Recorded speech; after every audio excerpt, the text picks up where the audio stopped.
العلاقة الزوجية. بسم الله الرحمن الرحيم.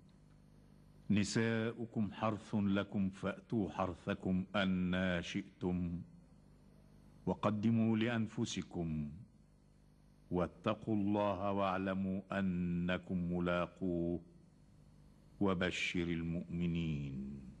صدق الله العظيم. اصبر بذات الدين تربت يداك. نقوم نختار المرأة ذات دين، مش لجمالها لأن جمالها زائل، مش مالها لأن مالها قد يطغيها، مش حسبها لأن الحسب ده يمكن عليه ما تتفقوش وبعدين يبقوا ضده ويخصموا. أمال إيه لدينها؟ لأن عنصر التدين كلما مر به الزمن يربو ويقوى، لكن الأشياء الأخرى كلما مر بها الزمن إيه؟ تثبت وتضعف. طب أدي من ناحية المرأة. نيجي في الرجل: إذا جاءكم من ترضون دينه فزوجوه إلا تفعلوا تكن فتنة في الأرض. تبقى الزوجة ذات دين والزوج من ترضون دينه.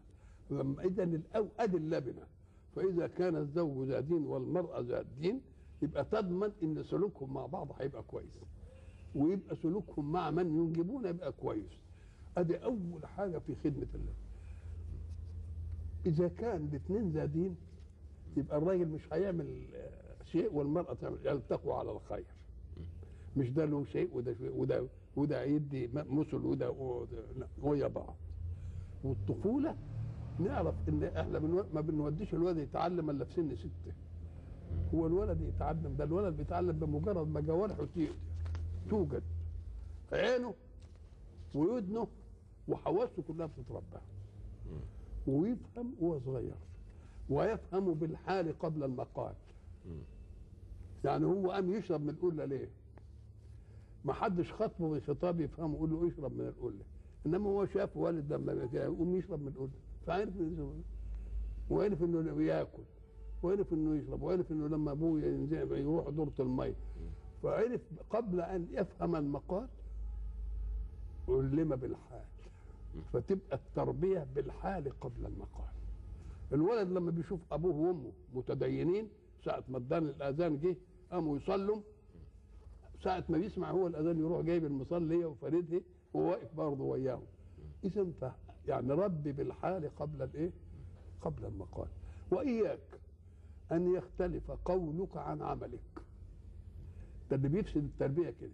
يعني راجل قاعد يشرح لابنه الصدق وميزه الصدق وخلاص محاضره، وبعدين ضرب الجرس فقال له: يا ولا ان كان فلان قول له ابويا مش هنا.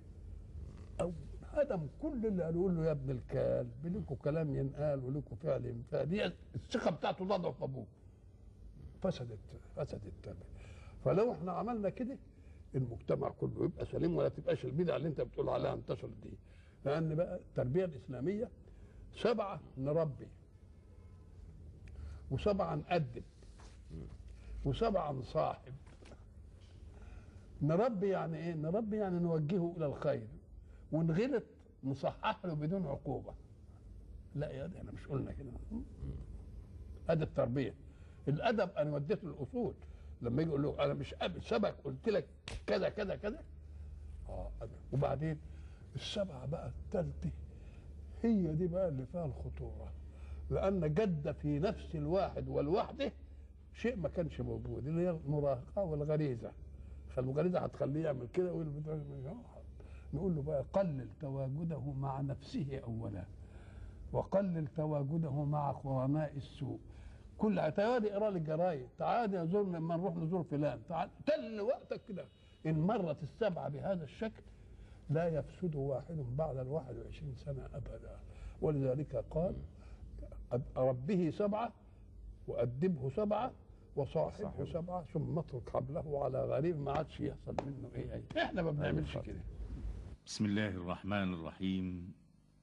والوالدات يرضعن أولادهن حولين كاملين لمن أراد أن يتم الرضاعة، وعلى المولود له رزقهن وكسوتهن بالمعروف.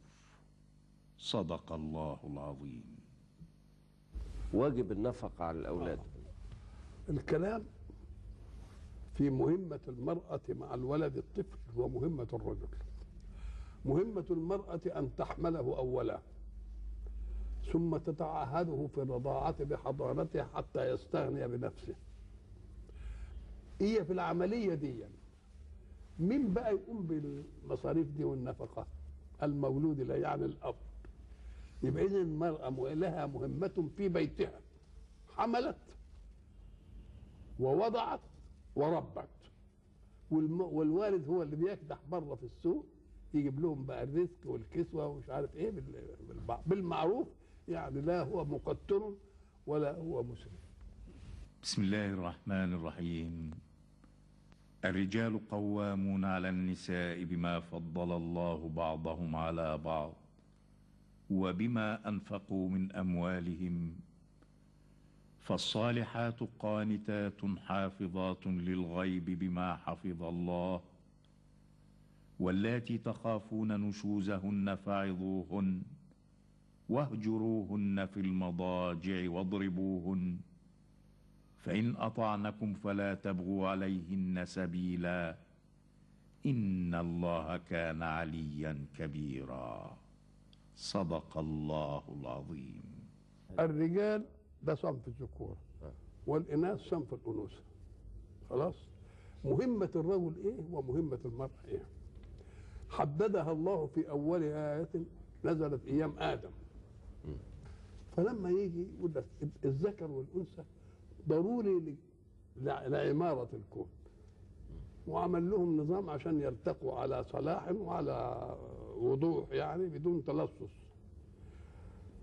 فلما ربنا قال لآدم اوعى تسمع كلام الشيطان، ادي انت سمعت كلامه حصل اللي حصل، وهتخرج من الجنة اللي كنت بتاكل فيها رغدا زي ما انت عايز، ولا بتتعب ولا بتعمل اي حاجة، فلا يخرجنكما اللي مين ومين، هو وزوجته.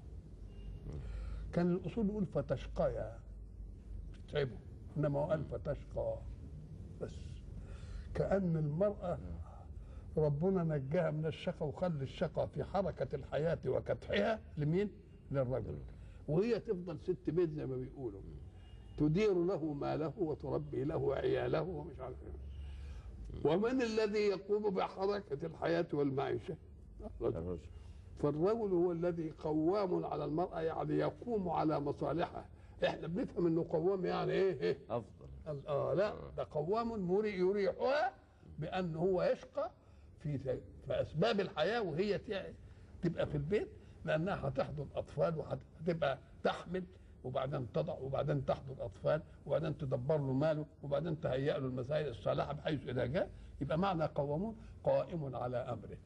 لما تقول فلان قائم على أمر البلد يبقى معناها إيه؟ مسيطر ولا هو مصالحهم كلها عنده؟ يبقى قوامون على النساء يعني قائمون على امر حاجاتهم، وهم يفرغوا لمهمتهم الايه؟ الاساسيه. الحلف بالطلاق. بسم الله الرحمن الرحيم. وإن عزموا الطلاق فإن الله سميع عليم. صدق الله العظيم. فضيلة الشيخ محمد متولي الشعراوي، نود أن نعرف رأي حضرتك عن جزاء من يحلف بالطلاق. من ايه؟ من يحلف بالطلاق. الانسان استحل زوجته بكلمه واحده، زوجني زوجتك. ده في اراده الالتقاء اكتفى بالكلمه، لكن في اراده الفرقه بعد ما حدث عشره والف طلاق ما عملهاش كلمه واحده. ما قالش لما تقولي انت طالق تروح زي ما خدتها بكلمه تطلع بكلمه، لا، بس الحق سبحانه وتعالى يحترم الآراض النفسية التي تنشأ عند النفس البشرية، فما عملش الطلاق بكلمة واحدة زي الجواز، خلاها 3 مرات.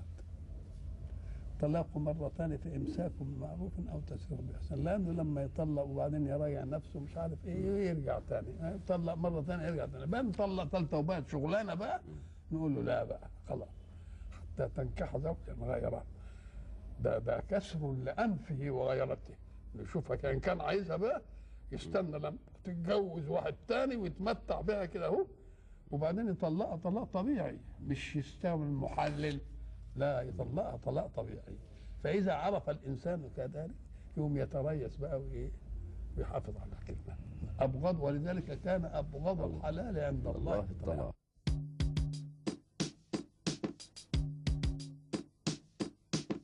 الحرابة.